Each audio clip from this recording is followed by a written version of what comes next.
તમે રસ્તા પર સાર્વજનિક સ્થળે કે પછી હોસ્પિટલમાં ખોડખાપણ કે વિકલાંગ વ્યક્તિઓને જોયા હશે। કોઈના હાથ નહીં હોય કે કોઈ અપંગ હશે। આ લોકોને ઘરમાં તો મદદ મળી રહે છે, પરંતુ બહાર કોઈ કામ પર નીકળે ત્યારે તેમની સ્થિતિ કેવી હશે? વિશ્વ વિકલાંગ દિવસ પર ગુજરાત યુનિવર્સિટીના વિદ્યાર્થીઓએ જાત અનુભવ દ્વારા વિકલાંગોની મનોદશા જાણવા પ્રયાસ કર્યો। ત્યારે અમારી આ વિશેષ રજૂઆતમાં જોઈએ કે એક હાથ વગર વ્યક્તિને કેટલી તકલીફ પડતી હોય છે।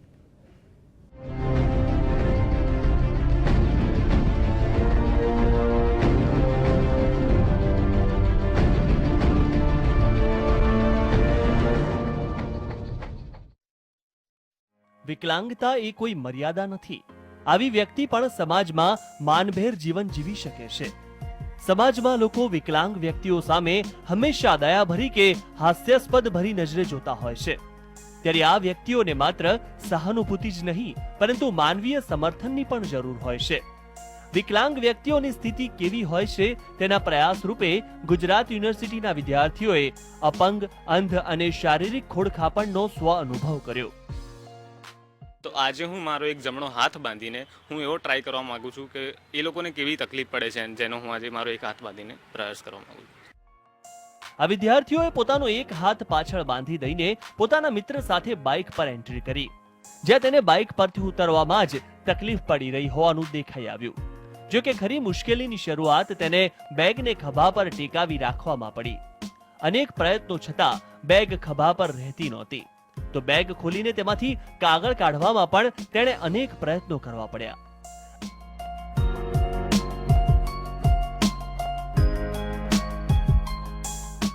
અહીંથી આગળ જતા વિદ્યાર્થીએ પોતાના પગમાં મોજા પહેરવાનું શરૂ કર્યું।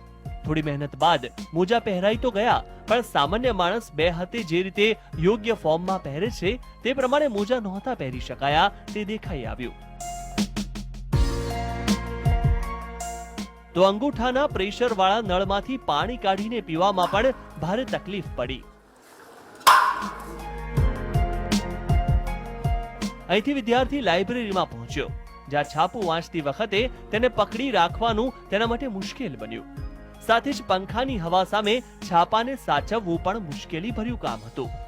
આ બધા સામાન્ય કામો તે દરરોજ કોઈ પણ પ્રકારના હસ્તક્ષેપ વિના કરતો હતો, જે એક હાથે કરતા તેને ભારે મુશ્કેલી પડી રહી હતી।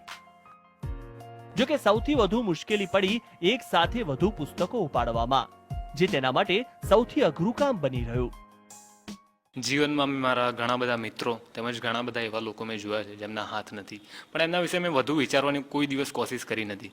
પણ આજે જ્યારે મેં ખરેખર એ લોકો કેવી રીતે જીવે છે, એમની જે રૂટીન લાઈફ છે કેવી રીતે જાય છે, એ ખરેખર મેં આજે નિહાળી મારો એક હાથ બાંધીને।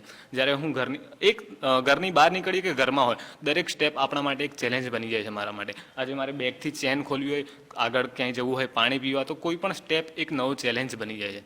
અને એટલું જોવા મળ્યું જે દૂરથી આપણે જોઈ ના શક્યા, એ અંદર જઈને ઘણું હાર્ડ વસ્તુ હોય છે, જે આજે મેં કર્યું અને ફીલ કર્યું છે। એક હાથ વગર માણસ કઈ રીતે જિંદગી જીવતો હશે તે તમે આ વિદ્યાર્થીના અનુભવથી કલ્પના કરી શકો છો। એક તંદુરસ્ત માણસ પોતાની રોજિંદી ક્રિયાઓ સહેલાઈથી કરે છે, પરંતુ વિકલાંગ વ્યક્તિ માટે એક નાની ક્રિયા પણ પહાડ જેવી બની રહે છે। કેમેરા પર્સન કનુ મકવાણા અને કુંતલ મહેતા સાથે નરેશ મકવાણા, GSTV, અમદાવાદ।